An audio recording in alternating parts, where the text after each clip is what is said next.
They found the legendary ship from a Class 10 death world. Humanity has built a civilization there. Part 1. The Signal from the Dark.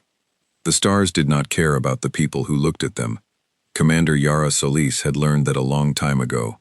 She was 38 years old, and she had spent almost half of her life in space. She had seen stars die. She had seen planets that were nothing but rock and fire. She had seen moons that were covered in poison clouds. Space did not care. Space was just space. It did not have feelings. It did not worry about the tiny ships that moved through it like small bugs crawling across a very dark and very large floor. But tonight, looking out of the round window of the survey ship Arlen, Yara felt something she had not felt in a long time. She felt it deep in her chest, like a hand pressing gently against her ribs from the inside. It was not fear. She had felt fear before, and she knew what fear felt like. This was something different. This was something closer to wonder. The signal had come 3 days ago. She remembered it clearly. She had been sitting in the small kitchen area of the Arlen, eating a bowl of cold protein soup because the heating unit had broken again. Her crew member, a young man named Dex Farrow, had come running in with his tablet in his hand, his face pale and his eyes wide. He had nearly knocked over her soup. She had been annoyed for exactly 2 seconds. Then she had seen the numbers on his tablet. The signal was old. That was the first thing the computers told them. It was not just old the way a 10-year-old ship is old, or the way a 100-year-old station is old.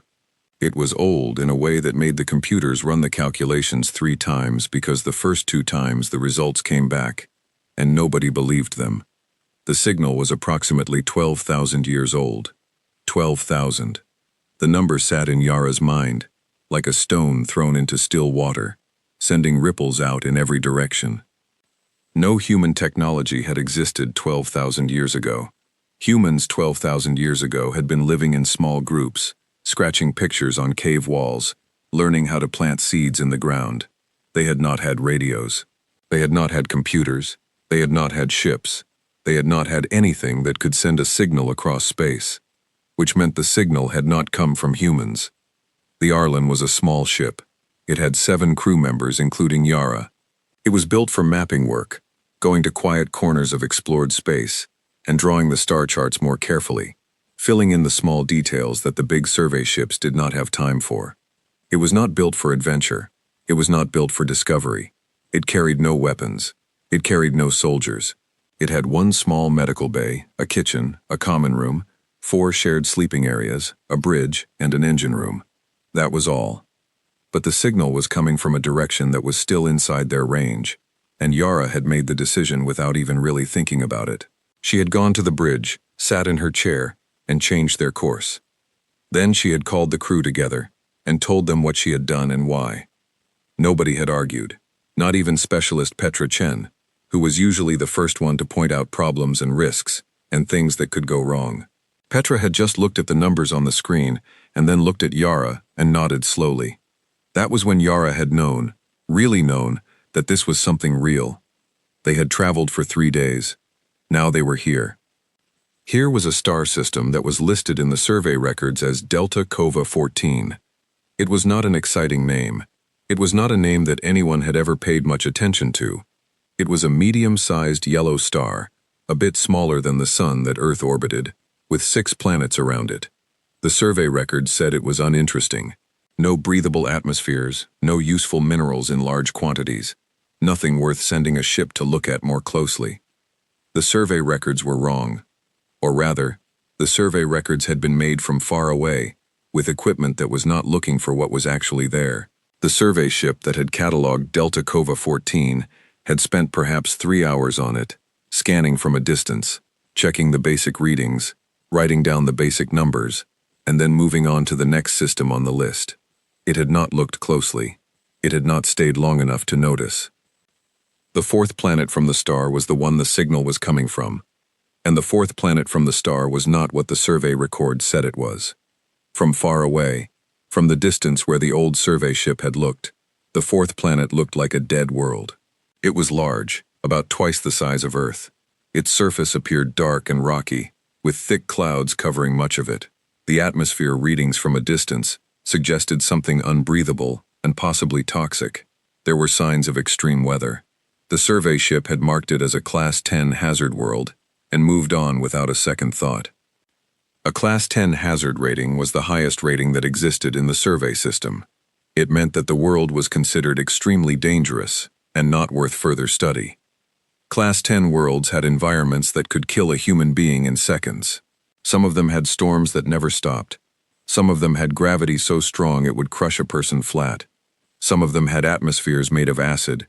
Some of them had surfaces covered in lava. A Class 10 world was a world that said, very clearly, stay away. Yara was not staying away. She was getting closer. Petra, she said from her chair on the bridge, give me the updated readings. Petra Chen was sitting at the science console, her dark hair pulled back tightly, her eyes moving quickly across the data screens in front of her. She was 29 years old, small and quick, with a mind that worked like a very fast machine. She was the best scientist Yara had ever worked with. She was also the person most likely to tell Yara when she was doing something that might get them all killed. The atmosphere is thick, Petra said. Her voice was calm, but Yara could hear the small tremble underneath it that came when Petra was excited and trying not to show it. The upper layers are the ones the old survey picked up. They're bad. High sulfur compounds, particle density that would block most light, some electromagnetic interference. But underneath those layers... She paused. Petra, Yara said. It's breathable, Petra said. Commander, underneath those clouds, the atmosphere is breathable. Not perfect. There are some compounds we'd want filter masks for. But the oxygen levels are right. The pressure is manageable. A human being could stand on that surface and not die immediately. The bridge was quiet for a moment. The soft hum of the ship's systems filled the silence. The signal is coming from the surface? Yara asked. From below the surface, said Dex Farrow, who was at the communications console, headphones around his neck, tablet in hand. He was 25 and had been in space for only 3 years, but he was good with electronics and better with communication systems than anyone Yara had ever met. It's coming from deep. I mean really deep. Like, several kilometers down. The signal is passing through the rock to reach us. Something is transmitting from underground, Yara said. Something has been transmitting from underground for 12,000 years, Dex corrected quietly. Yara let that settle. She looked out the forward window at the planet. From here it looked like a dark eye, large and brown and covered in moving cloud patterns that spiraled slowly like sleeping storms. It was not beautiful the way some worlds were beautiful. It was not welcoming. It looked, if she was being honest, like a world that did not want to be visited. But the signal said otherwise. Something below that surface had been calling out for 12,000 years. Something had built a machine. Because it had to be a machine, something did not simply transmit signals naturally for 12,000 years without stopping. Something had built a machine and set it to send out a signal into the dark, and it had been sending that signal since before humans had learned to write. We have to go down, Yara said. The storms in the upper atmosphere will be a problem, said the pilot, a quiet woman named Rael, who spoke in short sentences and never wasted words. Rael was sitting at the front of the bridge, hands resting lightly on the controls, looking at the planet with the same careful attention she gave to everything. They're rotating. There are gaps. I can find us a window. How long would a window give us? 40 minutes maybe. Then the next gap would be another 6 hours out. Yara nodded. Then we'll go down in the window. She looked around the bridge. Dex, Petra, Rael. 3 more crew members were elsewhere on the ship. Engineer Tomas, Medical Officer Sev, and Survey Specialist Old Gan, who was 64 years old and had been in space since before Yara was born, and who would be very unhappy about being left behind. Petra, Dex, you're with me. Rael, you have the ship. Tell Tomas to be ready for a fast pickup if we need it. Nobody argued. This was one of the things Yara had always quietly appreciated about her crew. They knew when to argue, and they knew when to simply trust. This was a trusting moment. They all felt it. The shuttle was small and round-nosed, designed for surface landings on rough terrain.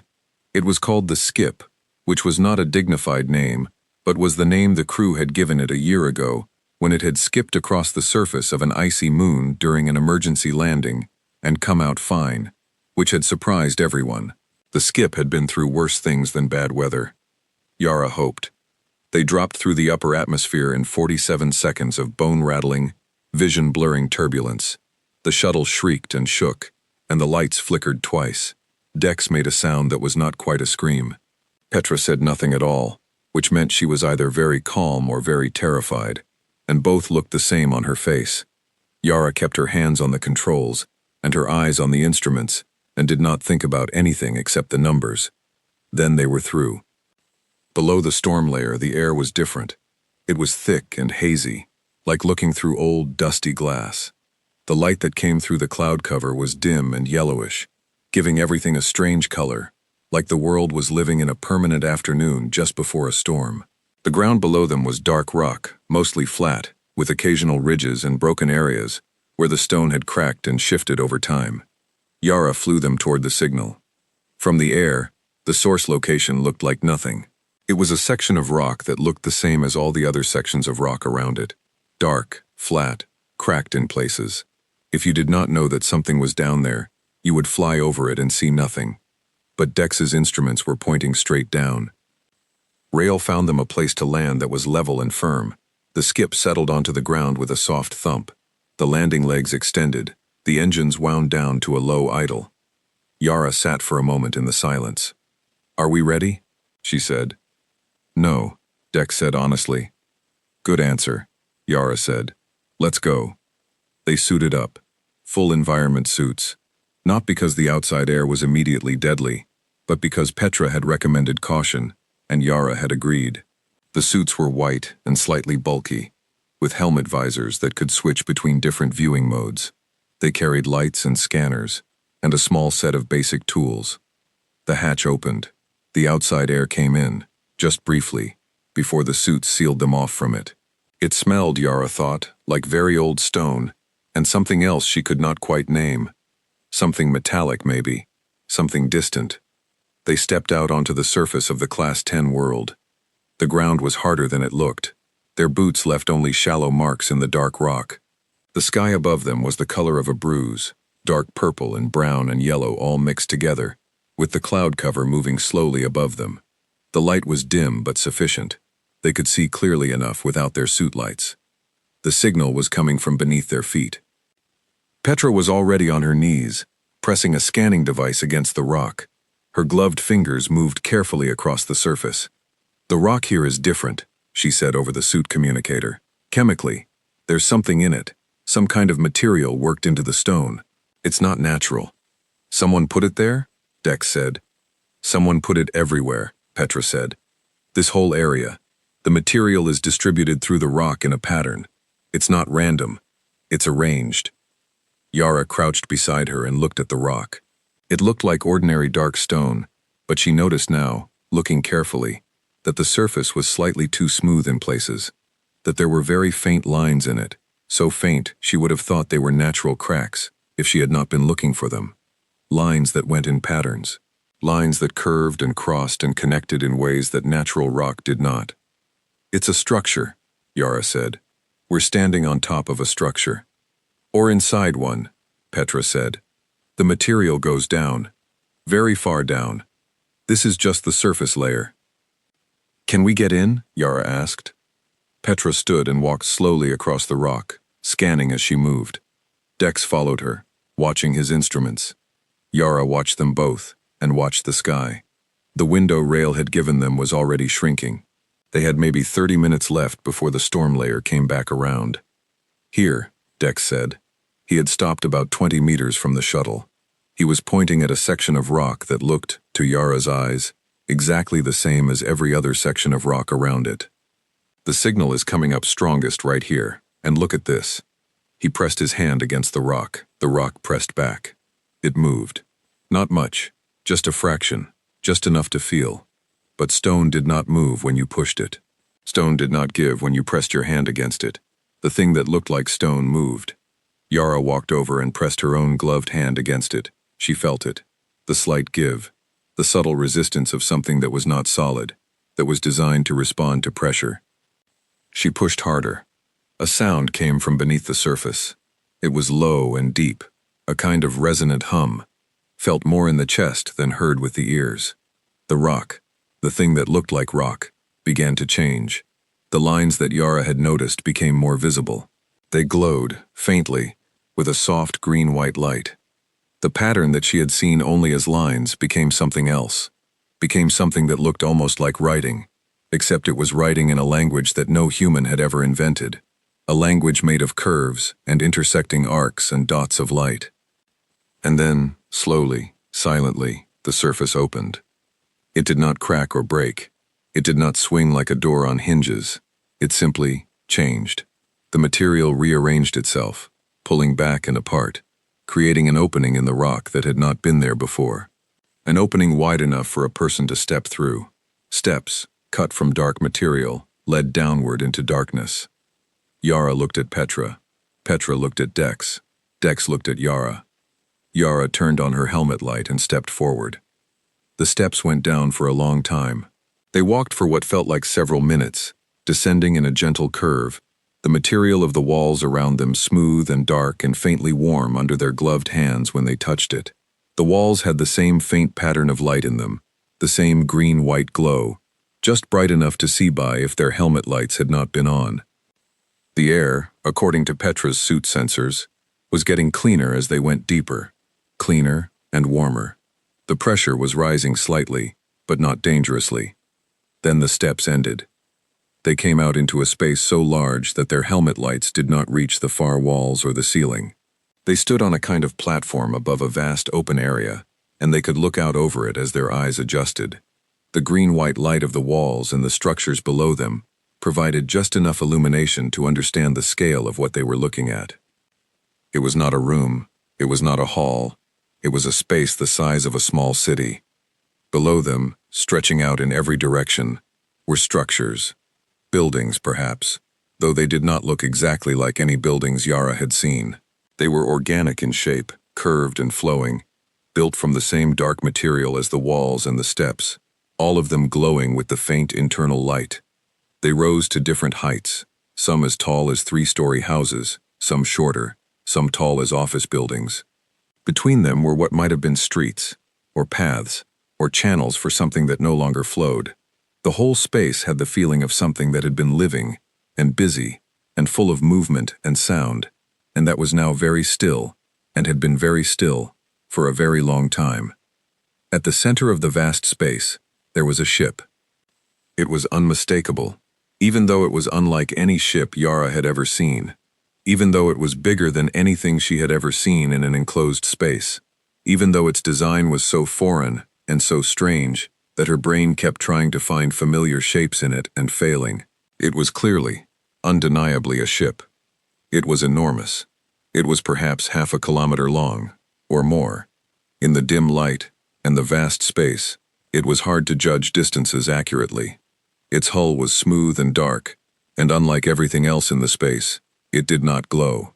It sat in a kind of cradle made from dark material, supported and held, like something precious that had been placed carefully and left to wait. Around it, structures had been built that might have been maintenance equipment, or might have been memorials, or might have been both. Yara's heart was beating so hard she could feel it in her temples. "Command," Dex said, his voice barely above a whisper. "I'm reading the signal. The transmitter is on the ship." Of course it was. "The ship has been sending that signal for 12,000 years, Yara said. "Longer, maybe," Petra said. Her voice was strange, hushed. She sounded the way people sound when they walk into a very old and very sacred place. "I can't date the ship itself from here, but the city around it, these structures, they're older than the signal. Much older." Yara looked around the vast silent space, at the empty streets that had never been walked by human feet, at the buildings that held no people, at the ship that had been sitting in its cradle for longer than human civilization had existed. "Someone built this place," Yara said. "Someone built the ship. Someone turned on the signal." She paused. "And then they left. Or they died. Or they went somewhere." "Or they're still here," Dex said. Yara and Petra both looked at him. "I'm not saying they're walking around," Dex said quickly. "I'm just saying, we don't know. We don't know anything yet. We found something.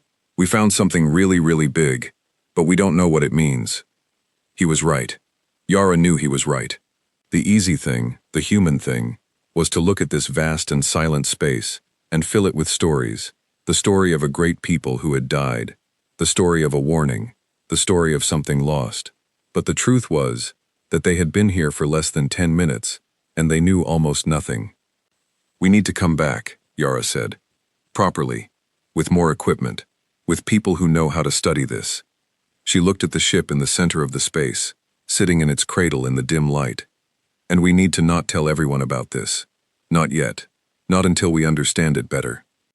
"The signal has already been detected," Petra said. "We picked it up on the Arlen from survey data. If we picked it up, others might have too, or they will. A 12,000-year-old signal eventually gets noticed." Yara nodded. She had thought of this.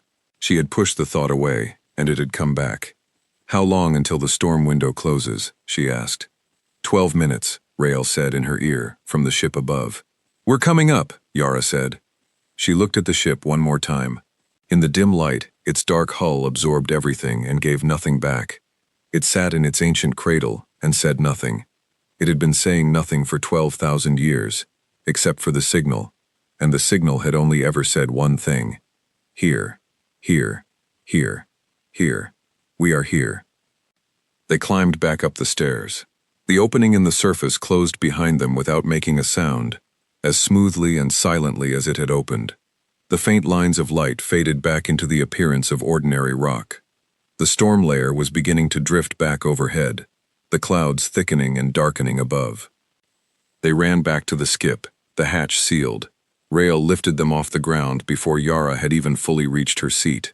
The turbulence going up was worse than the turbulence going down, because it always was. Yara gripped the armrest and did not think about the storm or the planet or the turbulence. She thought about the ship. She thought about the ship that had been calling out for 12,000 years. She thought about what would happen when the rest of humanity found out. Because they would find out. There was no keeping this secret forever. Things this large did not stay secret. Things this important did not stay hidden. The ship was down there, and the signal was still going, and sooner or later someone would hear it, and they would come, and they would find what Yara and her small crew had found. The question was, what happened after that? She did not know the answer yet. She suspected the answer would change everything. Back on the Arlen, the crew gathered in the common room. They were still in their suits from the waist down, helmets off, sitting on benches and leaning against walls, the way people sit when their bodies are tired, but their minds will not be still. Old Gan was there too, the survey specialist, who had stayed on the ship, and who now listened to everything they said, with his old eyes moving from face to face. He had heard many things in 64 years. He had never heard anything like this. When they were done talking, the common room was quiet. "We have to report this," Old Gan said finally. He was the oldest one there, and his voice was slow and careful. "Whatever we think about keeping it quiet, whatever we're afraid of, we have to report it. We found something that belongs to everyone, not to us." "I know," Yara said. "But you want to wait," Old Gan said. "I want to know more first," Yara said. "I want to know what we found before the politicians and the military and the corporations find out, because once they find out, we don't control what happens. We become witnesses, and the thing down there becomes a resource, or a threat, or a prize, depending on who gets there first." Old Gan was quiet for a while. "And if we wait," he said slowly, "and someone else finds it while we're waiting? Then we didn't protect it," Yara said. I know the argument. I'm just..." She stopped. "I just need one night. Give me one night to think." Nobody argued. They went to their sleeping areas, or they stayed in the common room, or they found quiet places on the ship where they could be alone with their thoughts.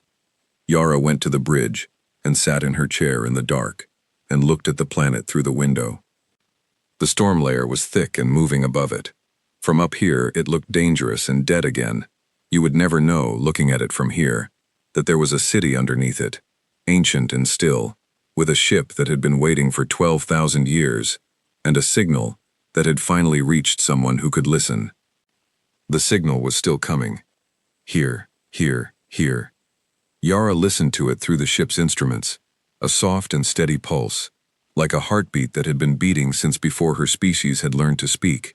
She listened to it and she thought, and the night of space stretched around the Arlen on all sides, and the planet below sat and waited as it had always waited, and the answer to what she should do did not come quickly, but it came. By morning, she knew. She called the crew together again. They came, tired and thoughtful, with cups of hot things in their hands and the look of people who had not slept well. "We're going to report it," Yara said, "but we're going to do it our way. I'm going to write the report myself, and I'm going to be careful about how I write it. We found a signal. We went down. We found a structure. We found an ancient ship. We don't know whose it is or what it means. We're requesting a full research team to come and study it properly." She paused. "We are not going to call it a weapon. We are not going to call it a threat. We are not going to say that it's valuable or that it should be claimed. We are going to say that it is old and it is important and it needs to be studied carefully by people who know how to be careful." "And if the people who receive the report don't listen to how you wrote it," Petra asked. "Then we go down again," Yara said, "before they get here, and we learn what we can." She looked around the room at the people who had been her crew for 3 years, who had been with her through 17 mapping missions, and 2 emergencies, and 1 moment when they had all thought they might die, and had not. They looked back at her, tired and serious, and, underneath the tiredness and the seriousness, alive with something that had no name, something that happened to people when they found themselves at the edge of something vast. "We found something that has been waiting for 12,000 years, Yara said. "Let's try to make sure it was worth the wait." She went to the bridge and wrote the report. It took 3 hours. She wrote it carefully, the way old Gan had taught her to write reports, years ago, before he was old and she was young, and neither of them had ever expected to find anything like this, precisely, and without exaggeration, and with every number checked twice. When she was done, she sent it. Then she went back to looking at the planet. The signal was still coming. Here, here, here. And for the first time in a long time, Yara Solis felt something she had almost forgotten she was capable of feeling. She felt hope. They found the legendary ship from a Class 10 death world. Humanity has built a civilization there. Part 2. The world they did not expect. The report that Yara sent moved fast. She had expected that. Reports about things of this size always moved fast, passing up through levels of authority the way water moves downhill, following the easiest path toward the most power. Within 6 hours, she received a response from the Regional Survey Authority, acknowledging her message and asking for confirmation that the data was correct. She confirmed it. Within 12 hours, the response had reached the next level up, the Central Exploration Commission, which had sent a message saying only that they were reviewing the information and that the Arlen should remain in orbit and make no further surface contact until further notice. Yara read that last part, no further surface contact, and she set it aside in her mind, the way you set aside a rule that you have not yet decided whether to follow. The second trip down happened 18 hours after the first. She took a different group this time. Old Gan insisted on coming, and she could not say no to him. He had been in space longer than any of them, and he had a particular way of seeing things that she valued. She also brought Tomas, the engineer, because she had described the structure below to him and watched his eyes light up in the way engineers' eyes light up when they hear about something they desperately want to look at. Petra came again. Dex stayed on the ship this time, monitoring communications. The storm window was different from the first, tighter, only 25 minutes this time, but Rael had been watching the patterns and found a clean path through. The turbulence was worse, but shorter. Then they were through, and the strange yellowish light of the planet's lower atmosphere was around them again, and the dark rock surface was below, and Yara guided them toward the same coordinates.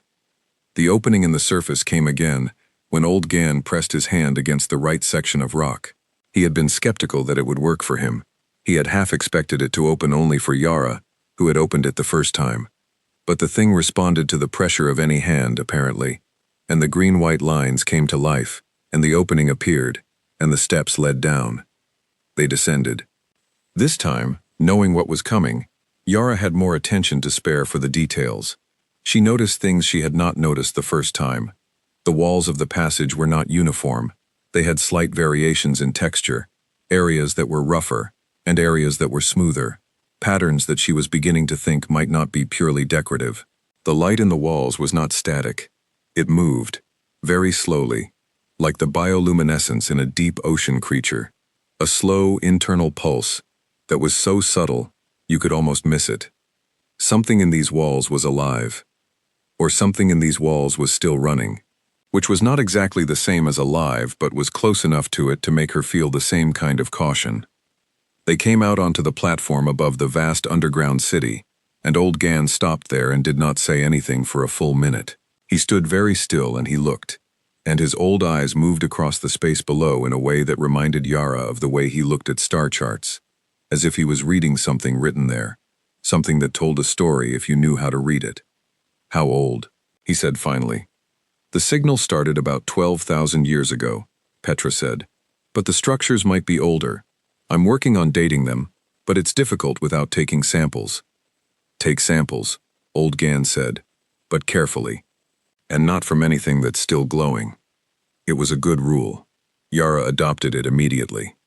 They went down into the city this time, which meant going down from the platform on a series of ramps that they had not explored in the first visit. The ramps curved gently downward, and at the bottom there was a wide open area that led in multiple directions into the space between the buildings. The buildings were extraordinary up close. From the platform above, they had seemed like smooth and featureless shapes, but that was only because of the distance and the dim light. Up close, they were covered in detail.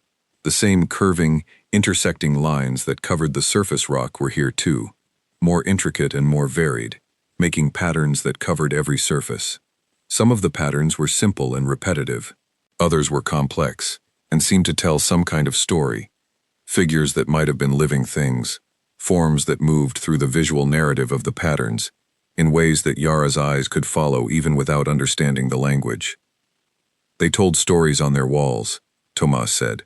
He was a big man, broad-shouldered and slow-moving, with careful hands and a quiet voice. He was standing in front of one of the larger buildings, looking at the patterns on its surface, with the light of his helmet turned up as bright as it would go. "That's what these are, stories." "Or records," Petra said. "Or both." "Can you read them?" Yara asked. "Not yet," Petra said, "but I can record them. I've been recording everything since we came in." She tapped the scanner at her side. "We'll have the data to analyze." They moved deeper into the city, toward the ship at its center. Up close, the ship was even more overwhelming than it had been from the platform. Its hull rose above them like a cliff, smooth and dark, and giving back no reflection. It was, Yara tried to find a word for it. It was quiet, the way very large things are quiet, the way mountains are quiet, or the deep ocean, or the night sky. It existed in a register beyond sound. Tomas walked along its hull with his hand raised, not quite touching it, as if he was afraid that contact would do something. "The material," he said. "Commander, the material this is made from, I don't recognize it, and I know hull materials. This isn't anything in any registry I've ever seen." "Older than anything we have," old Gan said. He was walking more slowly than the others, but his eyes were everywhere. "Everything we have came from somewhere. Everything we know how to make, we learned from things that came before. But whoever made this," he stopped and looked up at the hull far above them. "They had a different history. They learned different things." "Or the same things differently," Petra said. There was a hatch on the side of the ship. They found it after walking along the hull for perhaps 10 minutes. It was set into the hull at a point that required them to climb a short series of built-in steps. Steps that had clearly been designed for a body that was not quite human proportions, wider and shallower than human steps. And then there was a surface that was different from the hull, slightly recessed, with the same kind of pattern on it that the surface opening had shown. "Do we go in?" Tomas asked. Yara looked at Old Gan. Old Gan looked at the hatch. "We came down here to learn what we could," Old Gan said. "We can't learn much from outside." Yara pressed her hand against the hatch. Nothing happened for a moment. Then the pattern on the hatch surface began to glow, just as the surface opening had glowed. The same green-white light tracing the curved and intersecting lines. The light built slowly, brighter than the ambient glow of the walls, and then there was a sound, the first distinct sound they had heard since entering the underground city. a low, clear tone that resonated through the hull and through the floor and through the bones of Yara's chest, and then the hatch opened. The interior of the ship was dark.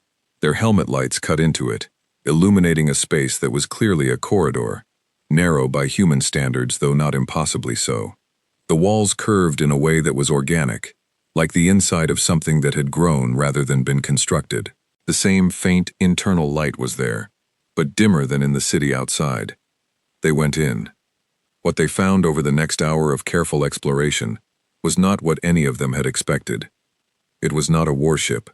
Yara had worried about this. She had been afraid they would find weapons, evidence of violence, things that would make politicians and military commanders nervous and eager. But what they found instead was something harder to categorize and more interesting. The interior of the ship was divided into sections that felt like different functions. Areas with equipment that might have been scientific instruments. Areas with spaces that might have been living quarters or rest areas. Areas that were clearly propulsion-related from their size and configuration, and the equipment within them. There were storage areas that were empty now, emptied of whatever they had once held. There were also, in several places, things that had been left intentionally, left for someone to find. That was the only explanation. They were not objects exactly. They were more like compressed information, small devices, rounded and smooth, that sat in holders built into the walls, in places where whoever had left them clearly wanted them to be noticed. Old Gan found the first one. Petra found two more. Tomas found another, in what appeared to be the engineering section. Each device was the same, small enough to hold in one gloved hand, smooth and dark except for a pattern on its surface that glowed when touched. Yara held one and felt it pulse gently against her palm. It was the strangest feeling, not dangerous, not threatening. It felt almost communicative, like something trying to speak to her through the limitations of her ability to understand. "We're taking these," she said. It was not really a question. Nobody disagreed. They came back up to the surface with 12 minutes left in the storm window. They ran the last part of the way. Rail had the skip ready, and they were in the air before the hatch had fully sealed, climbing hard through the yellow-brown air, then hitting the turbulence of the storm layer, then through, then the stars and the safe dark of space around the Arlen. Dex met them at the airlock with a look on his face that Yara did not like. "Communication," he said. "From the Commission. They've dispatched a response team. Commander, they're not the only ones." He led them to the bridge and showed them the long-range scanner. There were 3 ships in the scanner image, still distant, but moving toward the Delta Cova system, on courses that left no doubt about their destination. 2 of them were Commission vessels, identifiable by their configuration. The third one was not. "Whose is that?" Yara asked. "I've been trying to identify it," Dex said. "The configuration doesn't match anything in the standard registry. But the power signature," he hesitated. "The power signature matches Vantara Corporation vessels. Roughly. They might have changed something to mask it." Vantara Corporation. Yara knew the name. Everyone who worked in exploration knew the name. Vantara was one of the largest private resource extraction and exploration companies in human space. They had more ships than some planetary governments. They had their own legal division, their own security division, their own everything. They moved where money was, and they moved fast. "They heard the signal," Yara said. "Or someone told them about the signal," Old Gan said from behind her, in the careful voice he used when he was thinking out loud. "The Commission has people who communicate with corporate interests. It's not always clear where the boundaries are." "How long before they get here?" Yara asked Dex. "Commission ships are about 40 hours out. The Vantara ship," he checked his readings, 26 hours. Yara turned from the scanner and looked out at the planet below them, sitting in its armor of storm clouds, hiding what it held. 26 hours. She had 26 hours before a corporation that thought in terms of resources and profit would be in orbit above a 12,000-year-old archaeological site of immeasurable importance to every living human being. "Petra!" she said. "Tell me about the devices we brought up. Can we do anything with them in 26 hours? Petra was already at the science console, one of the smooth, dark devices in front of her, her scanner aimed at it. "I've been looking at it since we came through the hatch," she said. The material it's made from is similar to the hull material of the ship. Some kind of, I don't have the right technical word. It's organized at a level below anything we can manufacture. The internal structure is incredibly complex. She paused. It's information storage. I'm sure of it. But the format is nothing I can read. Can we learn to read it? In 26 hours? Petra looked at her. I don't know. Probably not. But we can try. They tried. The Arlen became, for those 26 hours, a different kind of ship than it had been. It became a place of intense, focused work. Petra stayed at the science console almost without stopping. Dex helped her with the electronic analysis. Tomas worked on understanding the physical structure of the devices. Old Gan sat nearby and did not use any equipment at all. He simply looked and thought, and occasionally said things that turned out to be useful. Rail maintained the ship's orbit. Sev, the medical officer, who had been quiet through most of this, came to the common room and said that everyone needed to eat, and then made food, and left it where people could find it. Yara moved between all of them, asking questions, listening to answers, thinking. The planet below kept turning, the storm layer kept moving, the signal kept coming. Here, here, here. They did not crack the language of the devices in 26 hours. That had never really been the expectation. But Petra made progress. Progress that she described as foundational, which was her way of saying that she had not figured out how to understand it yet, but she had figured out some things about how it worked, and those things would make understanding it easier later. Late in the 22nd hour, something else happened. Dex had been monitoring communications as always, and he had been noting that the Vantara ship's approach course had been consistent and steady. No changes. Then he noticed a change. The ship had altered its approach. It was not heading for standard orbit the way any ordinary ship would. It was going in at an angle that would bring it into very low orbit very fast, the kind of approach that priority flags in navigation systems as aggressive. They're going to try to get down to the surface before the commission ships arrive, Yara said. They're going to try to claim it, Old Gan said, or investigate it independently, or both. Yara thought for a moment. Dex, send a message on the emergency frequency. To everyone within range, list our coordinates. Say that we have found and documented an archaeological site of first contact significance at Delta Cova 14, 4th planet, and that the site is under survey protection protocol pending commission review. She thought for another moment. Use the exact language from the protocol manual, the formal version. Dex looked at her. That will go to everyone, not just the commission. That's the point, Yara said. Dex sent the message. The response, when it came from the Vantara ship, was not friendly. It was a formal communication asserting that Vantara Corporation had conducted independent survey operations in the Delta Cova system and was exercising its rights under the Open Space Resource Assessment Act, which allowed corporate entities to claim independent study rights to unregistered sites. The communication was full of legal language and specific references to specific sections of specific regulatory documents, which meant that someone on that ship had prepared it in advance, which meant that Vantara had been planning this before they arrived, which meant that someone had told them about the signal before Yara's report had gone through official channels. Old Gan read the communication when Dex showed it to him, and his face did what old faces do, when old people have had something confirmed that they suspected, but had hoped was wrong. Politics, he said. Yes, Yara said. How do you fight politics in space? Tomas asked. He asked it genuinely, not rhetorically, because Tomas thought in practical terms and wanted a practical answer. You make sure there are witnesses, Yara said, and you make sure the witnesses know what they're looking at. She sat down and began writing. Not a report this time. A message.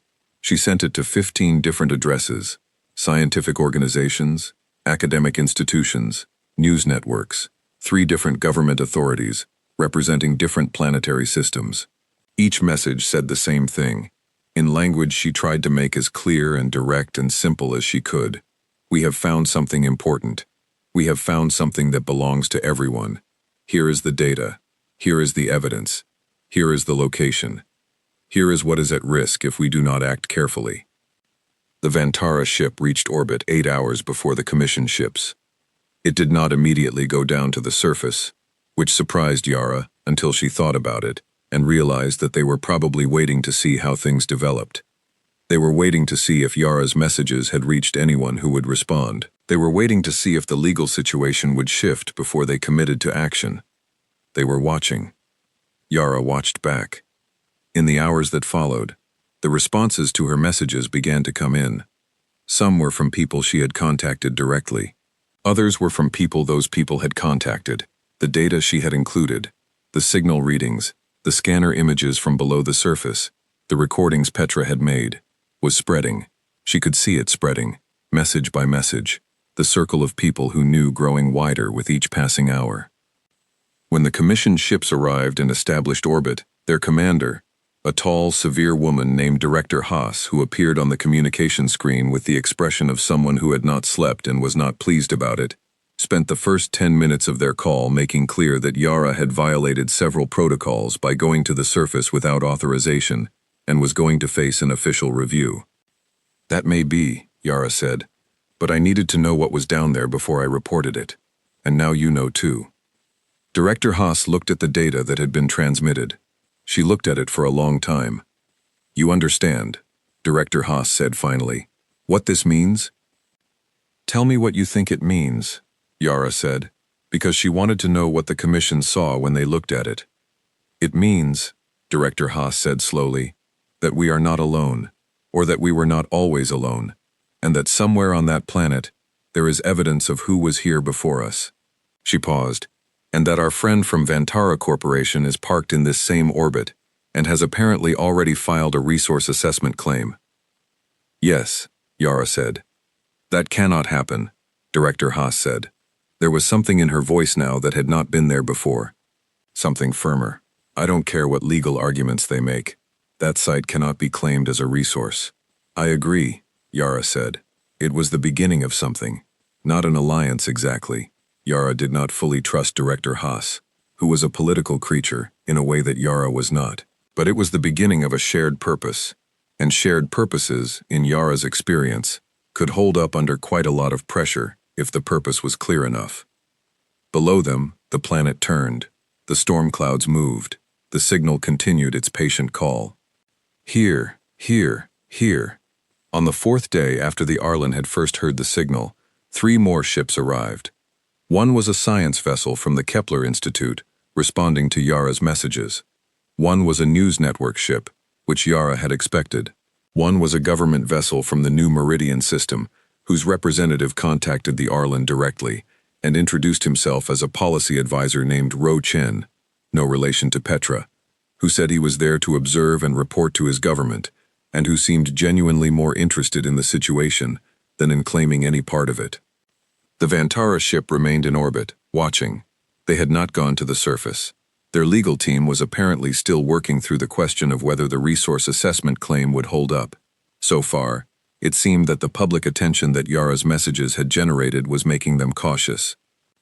On the evening of the 4th day, as the various ships in orbit around the Class 10 world settled into their watches and their communications, and their careful watching of each other, Petra came to the bridge where Yara was sitting alone and looking at the planet.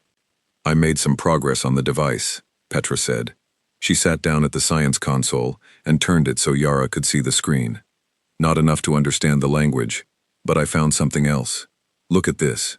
On the screen was a rendering of the internal structure of one of the smooth, dark devices. Petra had built the rendering from scan data, a 3-dimensional image of the device's contents. At its center, deep in the complex structure, was a pattern that Petra had highlighted in bright yellow. It was a spiral. A simple, clean, unmistakable spiral. "That's a significant shape," Yara said. "It's used everywhere," Petra said.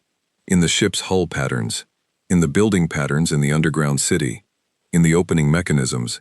It appears in the signal itself, in the structure of the transmission pattern. The spiral is, I think it's meaningful to them, important, like a symbol that carries significance beyond just being pretty." "It could mean a lot of things," Yara said carefully, thinking of the long human tradition of finding meaning where there was none. "It could," Petra said. "But here's what made me bring this to you." She manipulated the image, zooming in on the spiral at the center of the device. Look at the scale of this. Look at how many layers it has.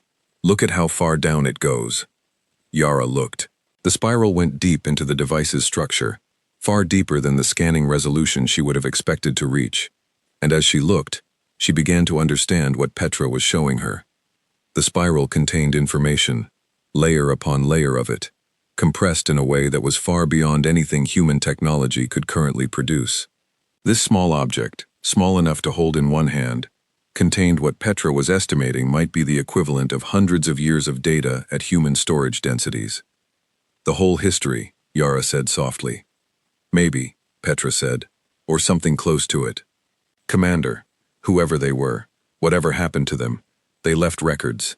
They left everything they knew, preserved in these devices, waiting for someone to find it and learn to read it. The weight of that settled over Yara like something physical. 12 devices, each potentially containing the equivalent of a great library. The knowledge of a civilization that had reached the stars 12,000 years ago, that had built a ship of materials and design that human engineers could not yet replicate, that had constructed an underground city on a world that every human system had rated as a death trap. And they had left it all here, waiting. The question that had been growing in Yara's mind since the first moment she had heard the signal, that had been there underneath everything, that she had been afraid to ask directly, was why? Why had they left? Where had they gone? And most importantly, had they intended to come back? Outside the window, the planet turned slowly, keeping its secrets beneath its cloak of storms. The signal came through the instruments and through the rock, and through 12,000 years of waiting. Here we are. Here is what we left you. Here is what we knew. Come and read it, if you can. They found the legendary ship. From a Class 10 death world, humanity has built a civilization there. Part 3. What the ship remembered. The breakthrough came on the 19th day. 19 days after the Arlen first heard the signal. 19 days of orbit and politics and arguments and careful work and waiting. The language of the spiral devices began to open. It was not Petra who did it. It was, of all people, Dex Pharaoh, who was 25 years old and had a habit of turning problems sideways in his mind and looking at them from angles that nobody else thought to try.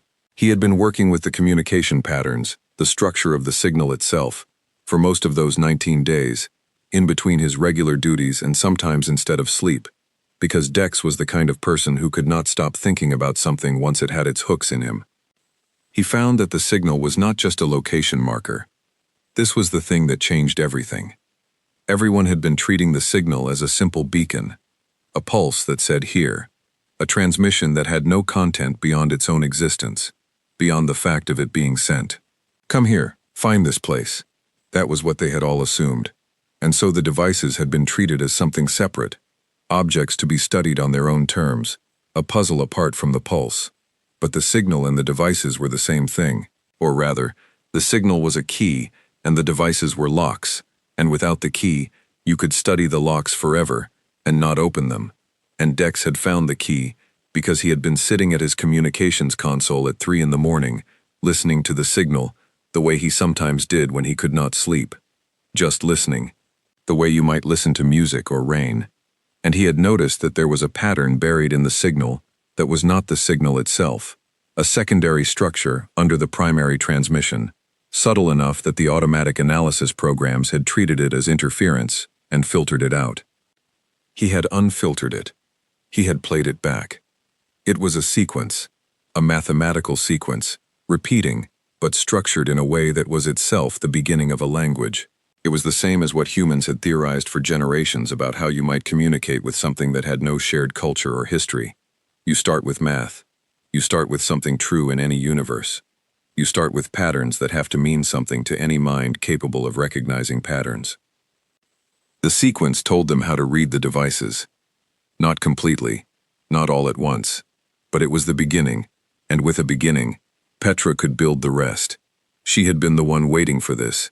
She had been the one who understood the structure of the devices well enough to use the key once Dex handed it to her. The two of them, working together, in the way that the best kinds of collaborations work, each one seeing things the other missed, spent the next 36 hours without meaningful rest, and at the end of that time they had something. Not everything. Fragments, pieces, but real pieces, real content, words that meant things in a language that no human had ever spoken, and that was now, for the first time in 12,000 years, being understood. Yara was on the bridge when Petra came to her.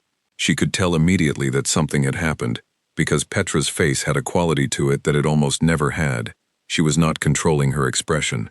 Whatever she was feeling was just there, visible, unmanaged.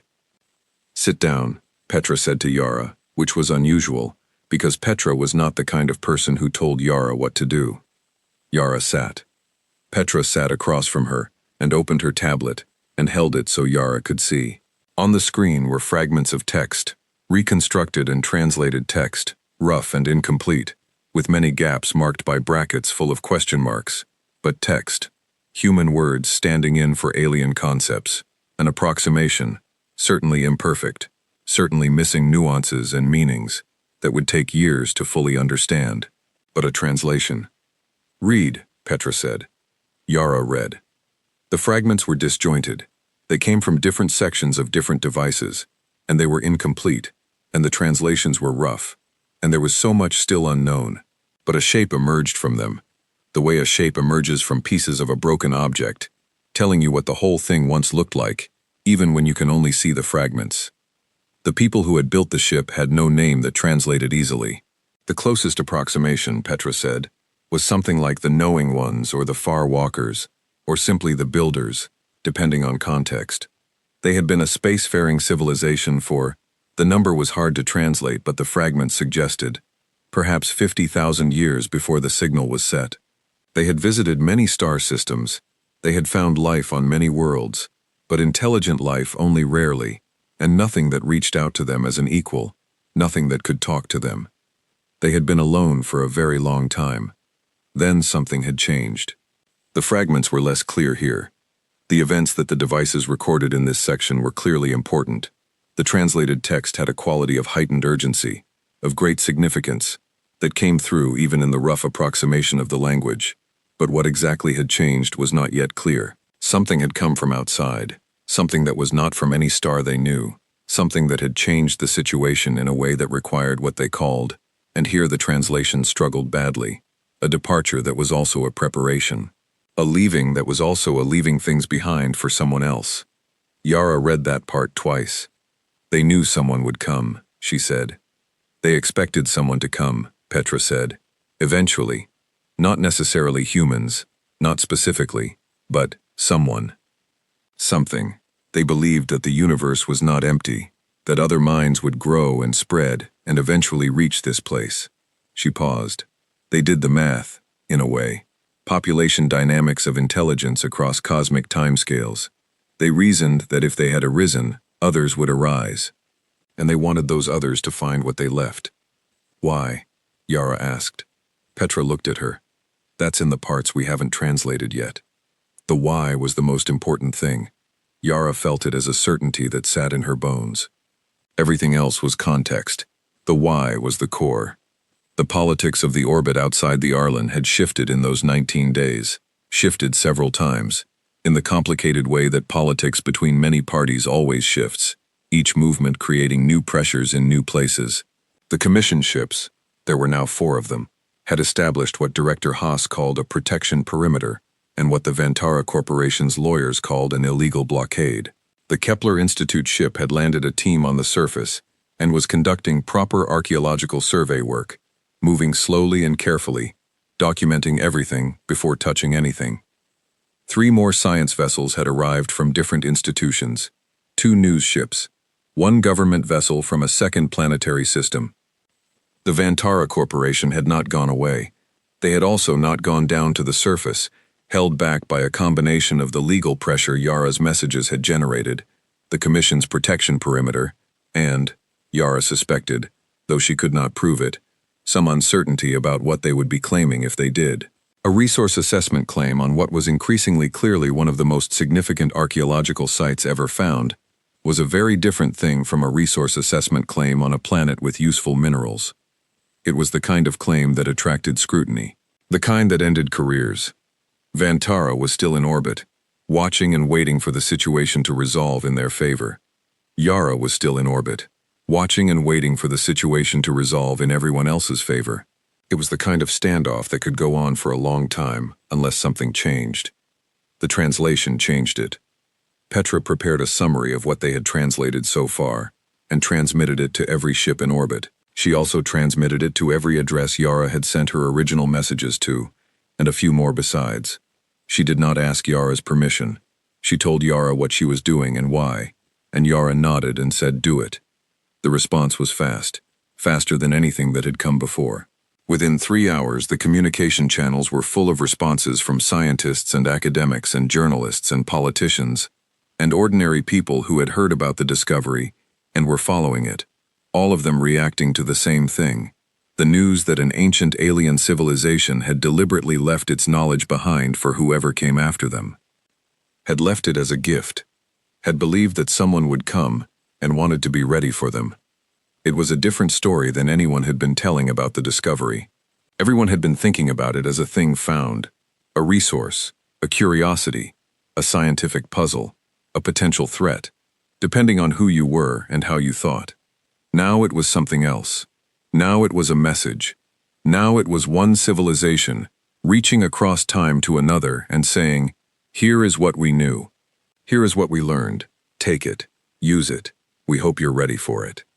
The Vantara Corporation's legal team released a statement 48 hours later that they were withdrawing their resource assessment claim, pending further evaluation of the site's legal status.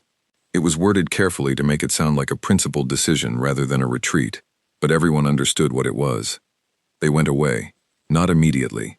They stayed in orbit for another week, watching, before finally departing. But their legal claim was withdrawn. The most immediate threat to the site was over, at least for now. Yara knew there would be other threats, other interests, other people and organizations who would want some piece of what was below the surface of this planet. The situation was too large and too significant for there to be only one challenge. But for now, the immediate danger had passed, and that allowed for the next thing. The Arlen went down. Not the whole crew this time. Yara, Petra, Dex, and Old Gan, along with 2 scientists from the Kepler Institute team who had been doing the surface survey and who knew the city better than anyone now. They had been down many times in the weeks since the discovery, carefully and methodically, and they had mapped a significant portion of the underground city. They had found more devices. There were hundreds of them, stored in multiple locations throughout the city, each one a library, each one a piece of the larger collection of everything the builders had known. They had also found something else that the Kepler scientists had discovered on their 5th day of surface work. They found people. Not living people. Not people who were there now, in the city, walking the empty streets, but evidence of people who had been there. Evidence of habitation that was not 12,000 years old, not thousands of years old at all. Hundreds of years old. The Kepler scientist who had found this, a methodical and careful woman named Dr. Osei, who had been studying geological layers in the lower sections of the city, had dated the artifacts she found to approximately 200 years ago. Small things, fragments of equipment that was clearly human in manufacture, materials, assembly methods, the style of the components, all unmistakably from a human technological tradition. Someone had been living in the underground city 200 years ago, and had left, or had died, without anyone outside knowing they were there. Yara stood in the section of the city where Dr. Osei had found the evidence and looked at the space around her. The section was lower than the main city, deeper underground, carved from the natural rock rather than built from the alien material that composed the rest of the structures. Someone had dug into the side of the underground space, creating rooms that were human-sized and human-shaped that had been lived in. "Who would come here?" Dex said. He was standing beside a section of wall where there was a small marking, not the alien spirals and curves, but something that looked like human work, carved simply into the rock. It was too worn to read clearly. And how did they get past the storms? The storms were smaller 200 years ago, Dr. Osei said. She was a tall woman with reading glasses pushed up on her forehead, and she spoke with the careful precision of someone who had spent 30 years saying only things she could support with evidence. We know from climate data that the upper atmosphere was less turbulent. There would have been windows large enough for an early ship to get through, if you knew to look for them. How did they find the place? Yara asked. The signal, Old Gan said. He was sitting against the wall, resting, the way old people rest when they know their body is asking something of them. But his mind was not resting. The signal has been running for 12,000 years. 200 years ago, someone heard it. Someone small, maybe. A ship like ours, or smaller. Someone who wasn't connected to any authority that would report it properly. Someone who followed the signal and found the entrance and came down. And lived here, Yara said. For a while, Dr. Ose said. Based on the evidence, I estimate several decades. The material layers suggest extended habitation, not a brief visit. Yara let herself imagine it. A small ship, maybe alone, maybe a family or a small group, landing on a Class 10 world that nobody visited because everyone had been told it was deadly. Coming down through the storms, finding the entrance in the rock, going down the stairs and coming out into the vast underground city, with its strange alien buildings, and its ancient ship in the center, and its walls full of quiet light, and deciding to stay. They knew about the ship, Petra said. She had been quiet for a while, thinking. They had the devices, the signal key. They must have figured out some of it. Maybe more than some of it, Yara said slowly. The implications of that were large. If someone had been here 200 years ago and had spent decades with access to the devices and the ship, they might have understood far more of the language than Petra and Dex had managed in 19 days. They might have read the full records. They might have understood the why. And then they had left, or died, without anyone outside knowing. Were there more of these rooms? Yara asked Dr. Ose. We found 8 distinct habitation areas, Dr. Ose said, spread across this lower section. Based on the evidence, I'd estimate a population of 20 to 40 individuals. Not a large community, but a stable one, for a time. 20 to 40 people, living in an alien underground city on a Class 10 death world, surrounded by 12,000 years of alien knowledge, and the stars above locked behind a layer of permanent storms. Where did they go? Dex said quietly. Nobody answered because nobody knew. Old Gan pushed himself up from the wall with a grunt and walked slowly to the carved marking on the wall that Dex had noticed. He stood in front of it for a long time, looking at it with his old, practiced eyes. Then he turned.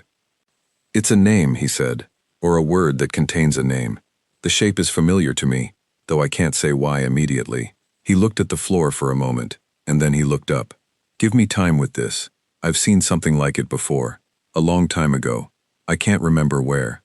Yara watched him. She had learned over years of working with Old Gan that when he said I can't remember where, he usually remembered within a day or two, and the thing he remembered was usually significant. They spent another 3 hours in the underground city before the storm window required them to leave. On the way back up the stairs, Yara paused at a point in the passage where the glow of the walls was particularly clear and steady, and she laid her hand against the smooth surface. The warmth was there, the slight, almost imaginary pulse of the internal light. She thought about the builders. She thought about what it meant to be a civilization alone for so long, what it meant to finally believe that others would come after you, and to decide that the right response to that belief was not to preserve yourself, not to build a fortress, not to leave warnings, not to try to hold on to power, but to leave a gift. She thought about the people who had been here 200 years ago, living in their stone rooms, reading alien words by green-white light. She thought about the signal, running for 12,000 years, patient as time itself. She walked up the stairs and out into the strange yellowish air of the planet's lower atmosphere, and the skip was waiting, and Rael lifted them up through the storms and back into the clean dark of space. In orbit, Yara received 2 messages. The first was from Director Haas, who said that the Commission had formally designated the site as a first contact archaeological preserve, which meant that it was now protected under the most stringent set of rules available to them. Access would be controlled. Study would be permitted but regulated. No resources could be extracted. No claims could be made. It was not a perfect solution. Yara knew that. Perfect solutions existed only in the minds of people who had never had to negotiate anything. But it was a good solution. It was a solution that meant the underground city and the ship and the spiral devices would still be there, accessible and intact, when better tools and better understanding and better translators came along. The second message was from old Gan, who was still on the surface with Dr. Osei when he sent it, because he had asked to stay a little longer and Yara had let him. The message said only, "I remembered. The name on the wall. Come down when you can. You need to see this." Yara looked at the message for a moment. Then she called Rael and said, "Take me back down." Below, the planet waited with its storms and its secrets, as it had always waited, as it would always wait, keeping its silence, until someone asked the right question, in the right way, and it gave back something that changed everything. And this time, Yara thought, it was going to change something very large indeed. The skip went down again through the turbulence, and Yara held on, and she did not think about the shaking or the noise. She thought about old Gan waiting for her in a dead underground city with a name written on a wall, and about what name could make a man of 64, who had seen almost everything space had to offer, send a message that said, "You need to see this." What name would do that? What name, scratched 200 years ago into the rock of an alien underground city on a Class 10 death world, would make a man like old Gan go quiet with the weight of it? The skip came through the storm layer and the yellow air steadied around it, and below, the dark surface of the planet opened up, and somewhere below that, the ancient ship sat in its cradle, keeping its own long silence, waiting, as it had always been waiting, from the beginning. They found the legendary ship from a Class 10 death world. Humanity has built a civilization there. Part 4, the name on the wall. The name was Solus. Old Gan was waiting for Yara at the entrance to the lower section when she came down, as if he had known she would come quickly.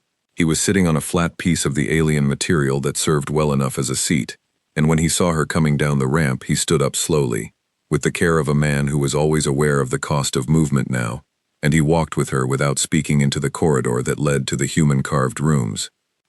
He stopped at the wall where the marking was.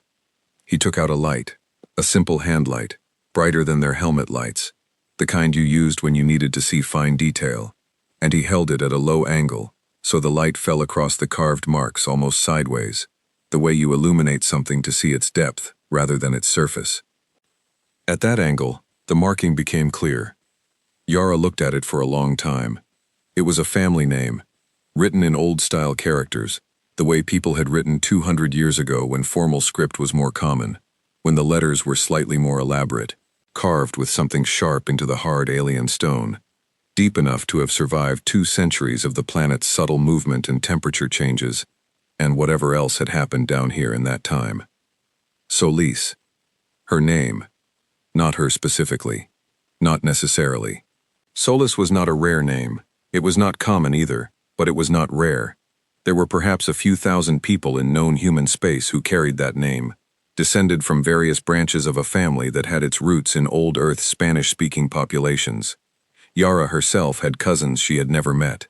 Her father's side had spread across 3 systems, but she stood in front of the name carved in an alien wall on a Class 10 death world, and she felt something move through her that was not quite a chill, and not quite recognition, and not quite anything she had a word for. "Tell me what you know," she said to old Gan. He told her.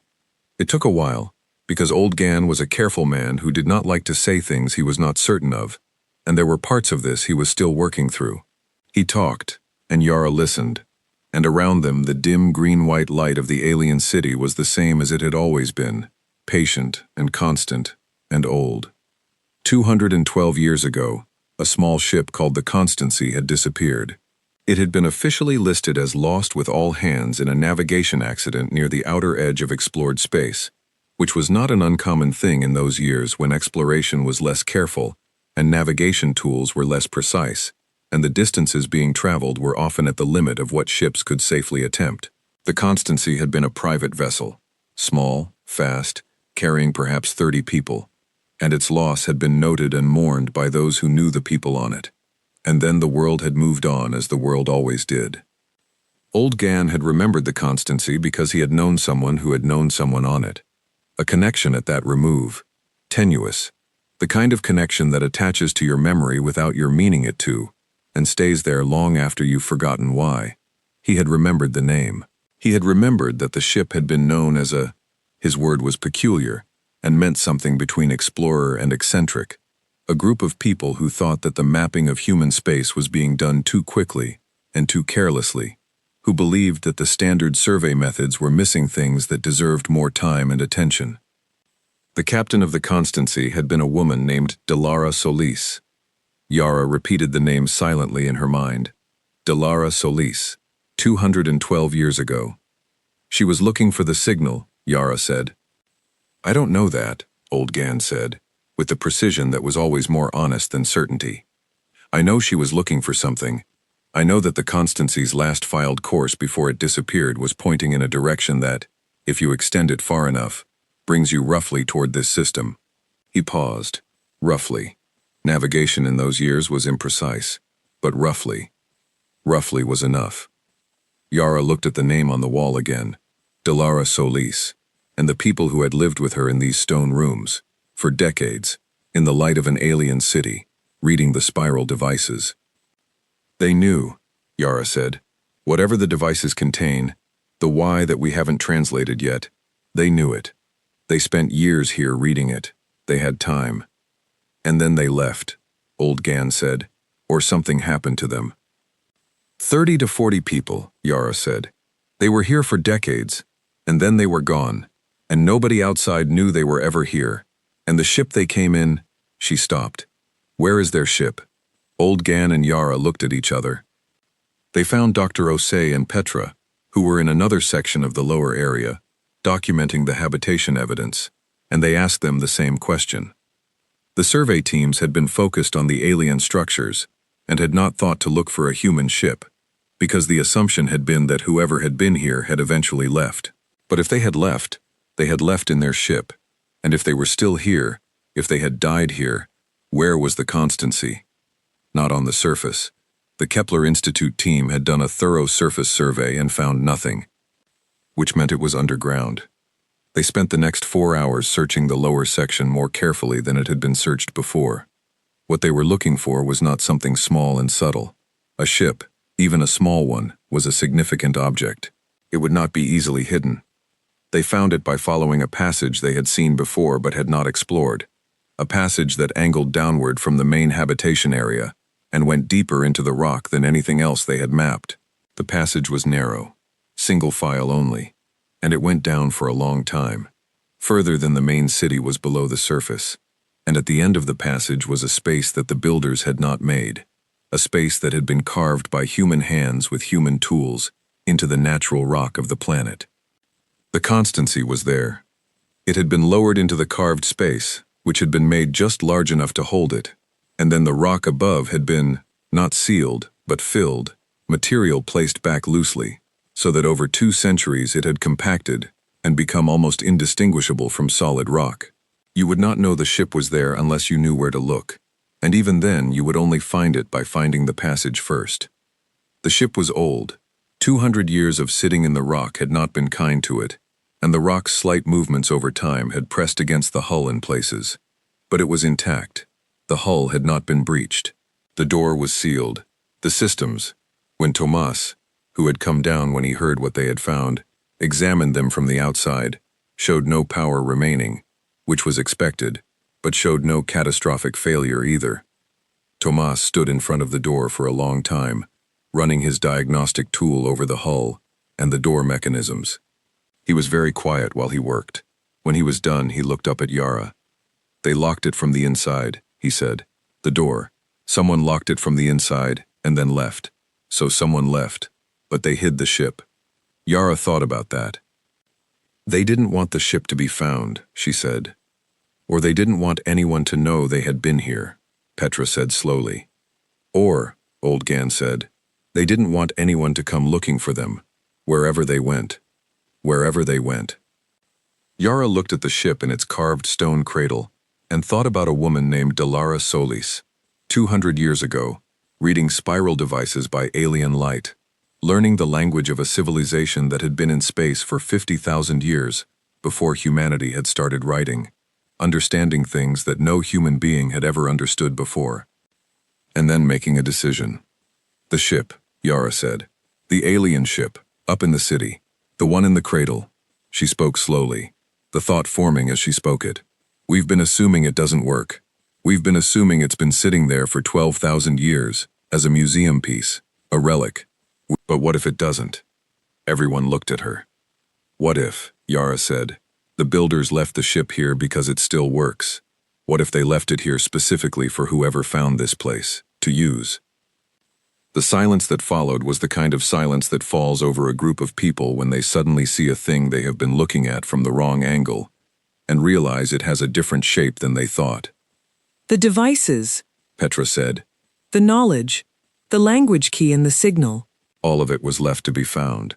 All of it was left to be understood. A gift. She was working through it out loud, the way she always did when she was thinking at the edge of her understanding. And the ship is part of the gift. If Delara Solis understood that, old Gan said quietly, then she used it, Yara finished. 30 to 40 people. A small ship hidden in a stone hole. An ancient ship of alien manufacture sitting in its cradle in an underground city, maintained by mechanisms that had kept the city's lights running for 12,000 years, maintained by whatever it was that kept the signal going. And somewhere out there, somewhere in the direction that an alien civilization had gone when it departed and did not return, the descendants of a crew of 30 people who had followed a signal to a Class 10 death world and stayed for decades and then left again, in a ship that was 12,000 years older than anything humanity had built. Yara went back up to the main city. She went to the ship. She stood in front of it alone for a while, looking at the enormous dark hull, the cradle that held it, the structures around it that might have been memorials or maintenance equipment or both. She thought about the builders who had been alone for so long and had decided that the right response to that loneliness was to leave everything they knew for whoever came after them. She thought about Delara Solis, who had been willing to take a risk that no rational person should have taken, to follow a 12,000-year-old signal across unsafe distances in a small ship, to live underground on a death world for decades, to trust what she found there enough to go wherever it led. She thought about what it meant to find something like this, and what it meant to make the right choice about what to do with it. She had been thinking about this since the first time she heard the signal, 22 days ago. She had been thinking about it all through the politics and the waiting and the translations and the discoveries. She had not let herself think it fully, not all at once, because the full shape of the thought was large, and she had been afraid of it. But she was not afraid of it now. She pressed her hand against the hull of the ship. The hull was warmer than she expected. Not warm the way a living thing is warm the way something maintained is warm, kept at a specific temperature deliberately, the way you might maintain a system you intended to keep in working order. She pressed harder. Under her gloved hand she felt it, the same response as the wall of the passage, the same as the door into the ship, but stronger. The hull was not simply warm, it was alive with something, some process, some mechanism, deep within its structure, that was still running after 12,000 years, that had been running all this time, that had maintained itself and the signal and the city around it against all the long erosion of time. The hull shifted under her hand, not much, just the beginning of a movement. Something, deep in the ship, made a sound that was felt more than heard. Yara lifted her hand and stepped back. She was not going to take that step today. She was not going to board the alien ship alone, without telling anyone, without preparation. That was not who she was, and not how she worked. But she had needed to know. She had needed to put her hand against the hull and feel the answer. The ship was alive. The ship was waiting. And Delara Solis had already gone where it could take you. Yara went back up to the Arlen and called the crew together and told them what they had found. All of it. The name on the wall, the constancy, the locked door, the missing people, the reasoning that had followed. She told them slowly and without drama, in the same tone she used for reports, because the facts were dramatic enough on their own. When she was done, the common room was very quiet. They went on the alien ship, Dex said. It was not a question.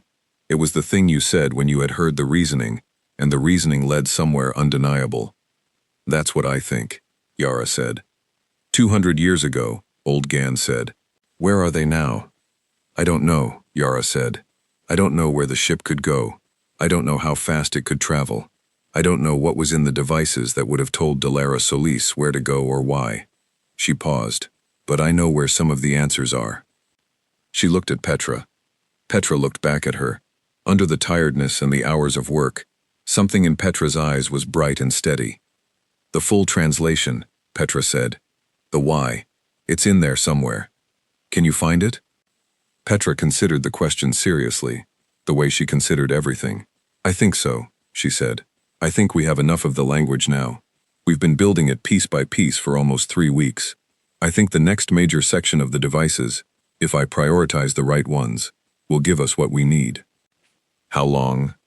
Days, Petra said. Not weeks. Days. Yara nodded. Then that's what we do next. She looked around at the people who had been her crew through 17 mapping missions and 2 emergencies.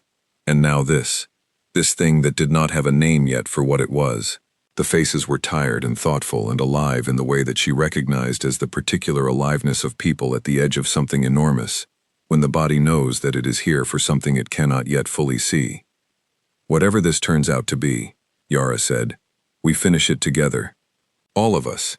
Nobody gets left behind, and nobody gets left out. She looked at each of them in turn. We made this discovery together. Whatever comes from it, we face it together. It was not a speech. Yara did not make speeches, but it was true, and the truth of it was enough.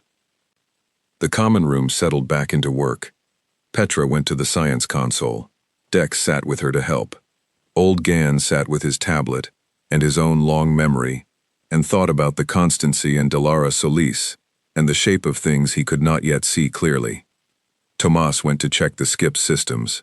Sev, the medical officer, made food again because people needed to eat, and doing something useful was Sev's way of handling situations that were too large to do anything else about.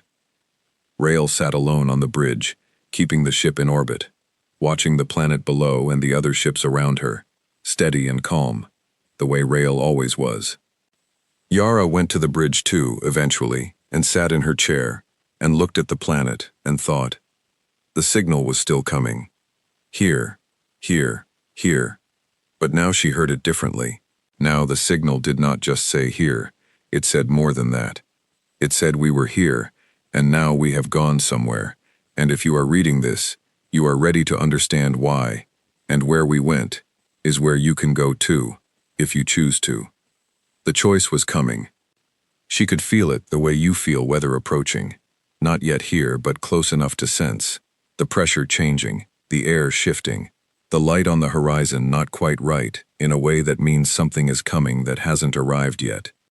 She sat and waited for it, in the patient way that people wait for things they know they cannot hurry, watching the planet below and the storm clouds moving over it, as they had always moved, as they would always move, indifferent to the small ship in orbit, and the small people in it, and the enormous thing those small people were slowly, carefully, piece by piece, beginning to understand. They found the legendary ship, from a Class 10 death world. Humanity has built a civilization there. Part 5, the civilization they built.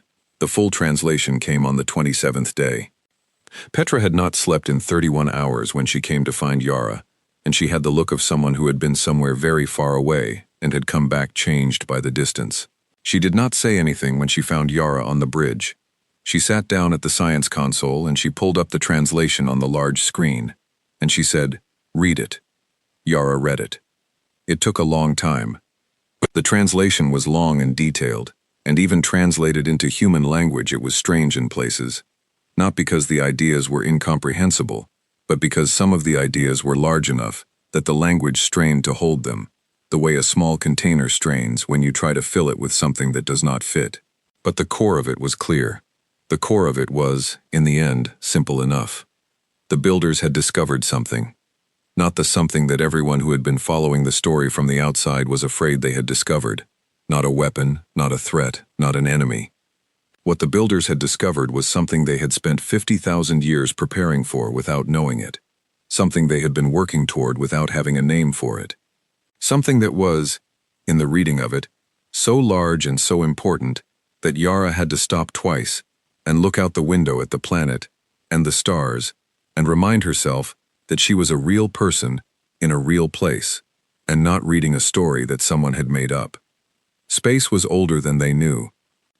Not the physical space, not the rocks and gas and light that made up the visible universe, that they understood, but the something else that moved through space, the thing that only minds could perceive and only civilizations could accumulate, the thing that the builders called, and here the translation struggled more than anywhere else, a kind of inherited structure, a deep pattern, not physical, not spiritual exactly, though that word might come closer than most, something that connected intelligent minds across distance and time in ways that were subtle and real and could be learned.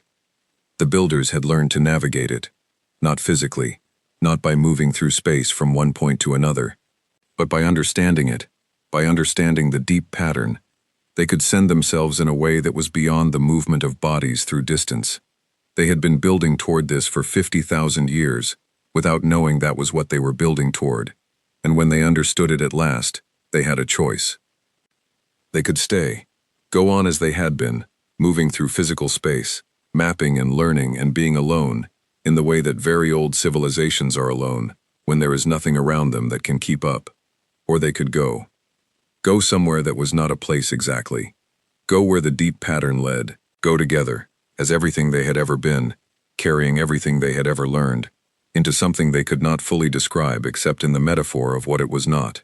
It was not death. It was not sleep. It was not loss. It was not absence. It was a different kind of presence. And before they went, they left everything behind, for whoever came next.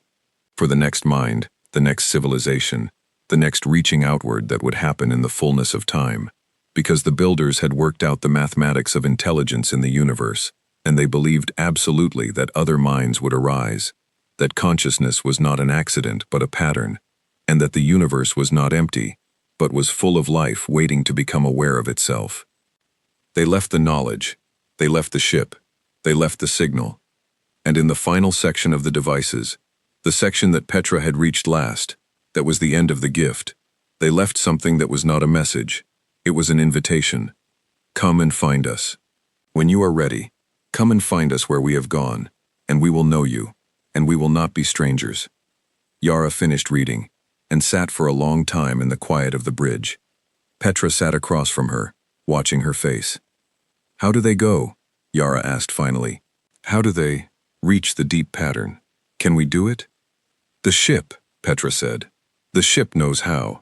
The devices describe it. We don't understand all of it yet. Some of it is beyond our current science, but the principle is described clearly enough. She paused. The ship is built to do it. The builders left the ship for exactly this reason. Yara thought about Delara Solis. She read this, Yara said. 200 years ago, she read all of this. She understood the invitation. And she accepted it, Petra said softly. 30 to 40 people, Yara said. A crew of 30 to 40 people read an alien invitation 12,000 years old and decided to accept it. They took the ship, and they went. Yes, Petra said. Where? Yara asked. It was the simplest question. She knew the answer was not simple, but she asked it simply, because there was no other way to begin. I don't know, Petra said. Not yet. The devices describe the destination in terms that I need more time to understand them. But somewhere, real, not metaphorical, somewhere that a ship can go and arrive. Somewhere that a ship had already gone, 200 years ago. Carrying 30 to 40 people who had names and histories and who had chosen something no human being was supposed to be able to choose for at least 1,000 more years by any reasonable expectation. Yara stood up and went to the window and looked at the planet below. She looked at it for a long time. The storms moved over it in their slow patterns, indifferent and constant, the way they had moved for long before any person had looked at them. She thought about what to do. Not the immediate next step, that was clear enough. They needed to tell people. They needed to share the translation. They needed to open the contents of the devices to the full community of human scholars, and let the work of understanding begin. That was obvious, and it was right, and she would do it. But she was thinking about something larger than the next step. She was thinking about the arc of it, the shape of what was happening, and what it would continue to become. Humanity had found an alien city and an alien ship on a Class 10 death world. Humanity had found a 12,000-year-old invitation to follow a vanished civilization into something beyond ordinary space. Humanity had found the proof that 30 to 40 of their own kind had already accepted that invitation 200 years ago, in secret, and had not been heard from since. What would humanity do with these things? She knew what the worst answers were. She had seen the worst answers gathering in orbit above the planet from the moment the Vantara Corporation had arrived with its lawyers and its claim. She knew that there were people who would hear the translation and think weapon, who would hear the invitation and think threat, who would hear the story of the builder's departure and hear it as a warning rather than a gift, who would see the ship and see a resource to be taken apart and studied and made into technology before anyone asked what the technology was for. She also knew what the best answers were. She had seen those too, in the careful work of the Kepler Institute team, in Director Haas's willingness to protect the site against corporate pressure, in the messages that had come back from ordinary people who had read the signal data and the partial translation, and responded with something that felt like the right kind of awe, the kind of awe that opens you rather than closes you, the kind that makes you larger rather than smaller. The choice was not going to be made by Yara Solis, standing at the window of a small survey ship in orbit above a planet with a storm-covered surface. The choice was going to be made by everyone, by the species, over time, in the messy and uncontrolled way that species make their choices, through argument and politics and science and individual decisions made by individuals who did not always see the full picture, but who were doing the best they could with what they had. What Yara could do was make sure they had the full picture, or as close to the full picture as she could give them. She went to the science console and she began to write. Not a formal report, not the careful official language of commissioned documentation. She wrote the way she wrote when she was trying to think clearly about something difficult, plainly, directly, in words that said what she meant without decoration.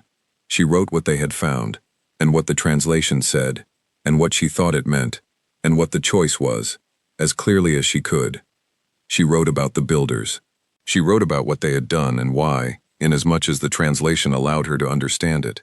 She wrote about Delara Solis and the Constancy, the hidden ship in its stone cradle, the name on the wall, the courage it must have taken to follow an alien invitation 200 years before humanity had the context to understand what they were being invited to. She wrote about the ship in its cradle, alive and waiting. She wrote about what the invitation said. When she was done, she sent it everywhere. Not just the commission, not just the scientific institutions, everywhere. Every news network, every public forum, every place where people gathered to talk about the things that mattered. She sent the translation. She sent the data. She sent all of it. Then she called her crew together. They came to the common room, all of them, even Rael, who had not left the bridge in hours, even Sev, who had been sleeping, all of them gathering in the small space with their tired faces, and their eyes that were bright with the sustained effort of caring about something very large for a very long time. Yara told them what the translation said. She told them slowly, and she did not rush, and she answered the questions that came as they came, and she did not pretend to have answers she did not have. The common room was full of the sounds of people processing something that did not fit neatly into any category they had available. Not full silence, not comfortable noise, but the particular middle state of a group of minds all reaching for something at the edge of their reach. The ship, Tomas said. What do we do about the ship? It was the question underneath all the other questions. We open it to study, Yara said. The commission will want to do it properly, with a full team, and they should. It's not our ship. It's not anyone's ship. It belongs to whoever is next. Who is next? Dex asked. That's for everyone to decide, Yara said. Together, with the full information, with the translation available to everyone. She looked at the faces around her. We found this. We have the responsibility to make sure it's handled right. But we don't have the right to make the big decision ourselves. Nobody does. Old Gan was nodding slowly. He had the look of a man who had thought about large things for a long time and had made a kind of peace with the fact that the largest things were beyond any one person's authority. The invitation is for all of us, he said. The builders understood that. Whatever we decide, we have to decide it as everyone. They were all quiet for a moment. The ship hummed softly around them. The planet turned below them. The signal came through the instruments, steady and patient, the same word it had always said, here. Here, here. But now they knew what here meant. Here is the knowledge. Here is the ship. Here is the invitation. Here is what we knew and what we did and where we went. Here is the door. You can open it, or you can choose not to, or you can wait until you are ready. But it is here, and it will stay here, and it will wait for you as long as you need. The next months were the largest months in human history, though most people who lived through them only understood that later, looking back. The translation spread the way things spread when they are true and important and too big to stop, through every channel, in every language, reaching people who had never thought about space, or alien civilizations, or the nature of consciousness, and who thought about little else for weeks afterward. The arguments were enormous and sometimes ugly. The politics were difficult and sometimes discouraging. There were people who wanted to claim the ship, people who wanted to destroy it, people who said it was a hoax, people who said it was a threat, people who said humanity was not ready, would never be ready, should not be allowed to make this decision without more time. And there were people who said yes, who said we are ready, who said the builders trusted that someone would come, and someone came, and now someone is here, and yes. Yara was in the middle of all of it. She was called to give testimony before 3 different governmental bodies. She was interviewed by every news network that existed. She spent weeks answering questions from scientists and philosophers and ordinary people who had questions that the scientists and philosophers had not thought to ask.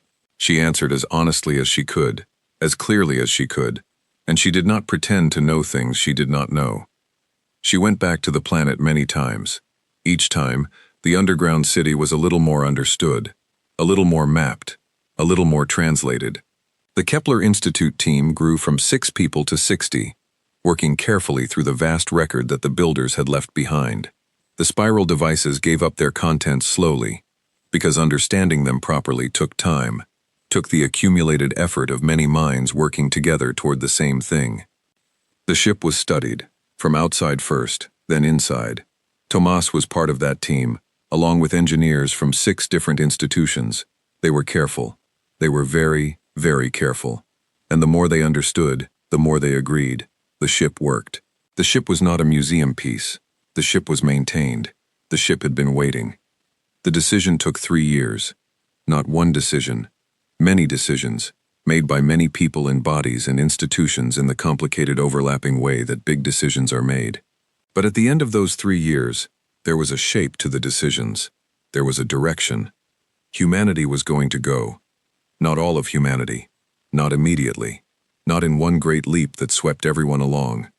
But a crew, a first crew, chosen through a long and difficult process that involved more argument than Yara could sometimes bear, was going to take the alien ship and follow the invitation, was going to go where the builders had gone, and where Delara Solis had already gone, and find what was there.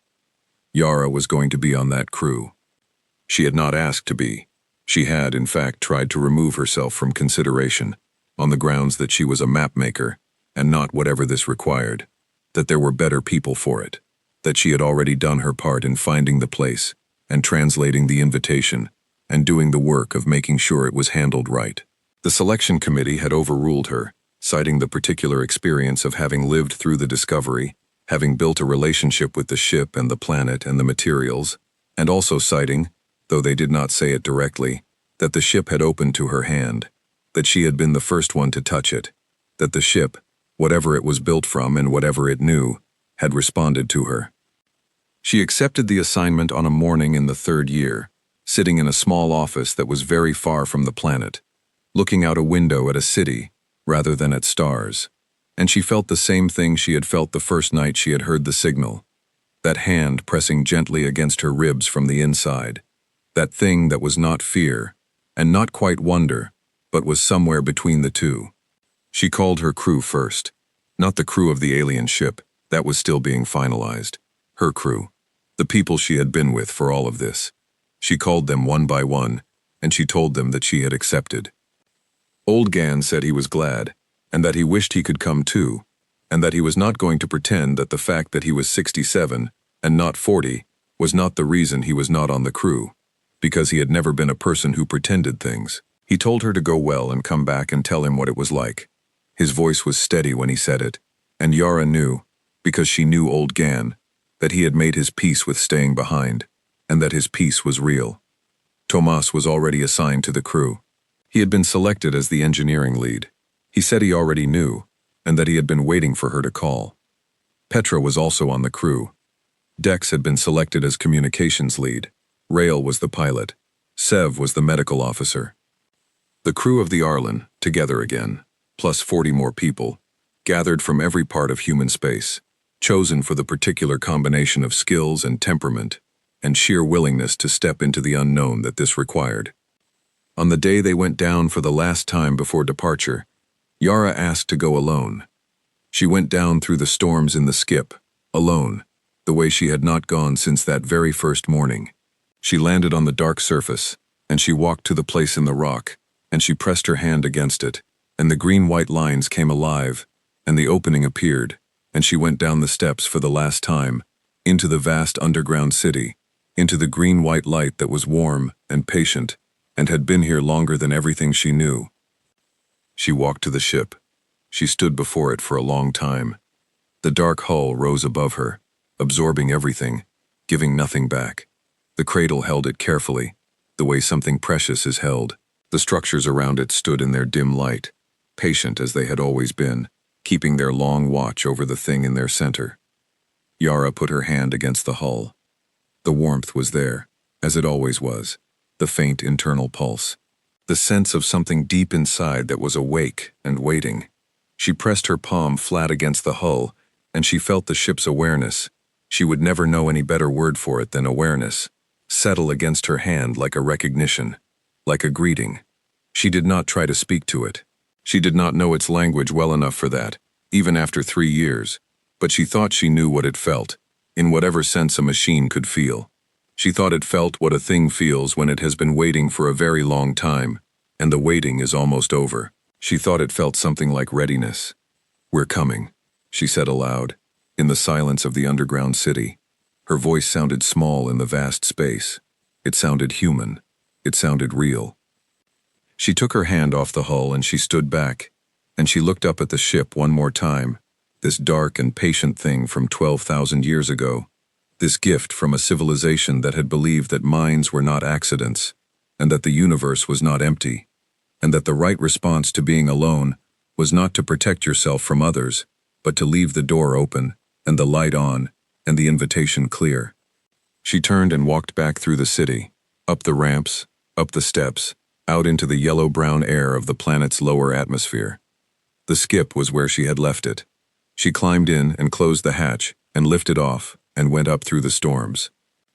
Above the storm layer, the stars were clean and bright.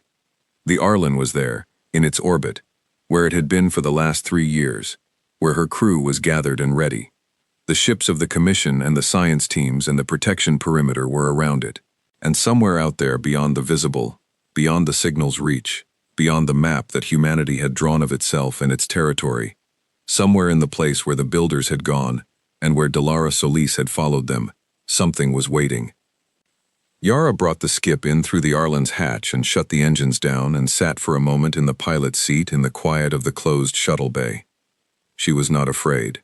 She was not afraid, and she was not confident, and she was not certain about what was going to happen. She was simply ready, in the way you are ready, when you have done everything you can do to prepare for something, and the preparation is finished, and the thing is here. The signal was still coming through the Arlen's instruments. After 3 years in orbit above the planet, after everything that had happened, the signal was still the same, unchanged, patient, constant. Here, here, here. She listened to it for the last time, as the commander of a survey ship in orbit above a Class 10 death world.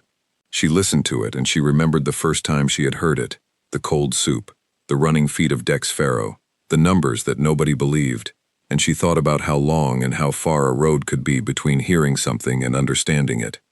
Then she got up and went to find her crew. They were in the common room, waiting, all of them. Old Gan was not there because Old Gan was not coming, but his absence was its own presence, the shaped space of someone who would be thought of often. The others were there, and when Yara came in, they looked at her with the faces of people who had been waiting for this for a long time, and were ready for it to begin. She looked back at them. She thought of the builders, who had been alone for 50,000 years, and had decided to leave the door open. She thought of Delara Solis, who had found the door 200 years ago, and walked through it in the dark, without knowing what was on the other side, with only the word of an alien invitation, and her own courage to go on. She thought of the signal, 12,000 years old, patient as the stars themselves, calling out to anyone who would listen. We are here. We were here. Come find us. You are not alone. Nobody is alone. The universe is full. She thought of the underground city, the ancient ship, the spiral devices full of knowledge, and the invitation at the end of all the knowledge. She thought of what it meant to be a species that had found this, and what it meant to be the part of that species that was going to go through the door. And then she stopped thinking, and she started speaking, and she told her crew that it was time, and her voice was steady, and the room was very quiet, and everyone listened. Outside, the planet turned.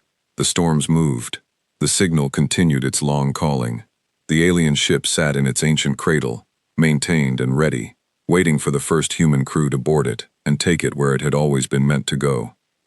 The universe waited too, as it had always waited, patient and enormous, and full of things that had not yet been found, full of minds that had not yet been met, full of doors not yet opened, and distances not yet crossed, and words not yet spoken, between people who did not yet know each other existed.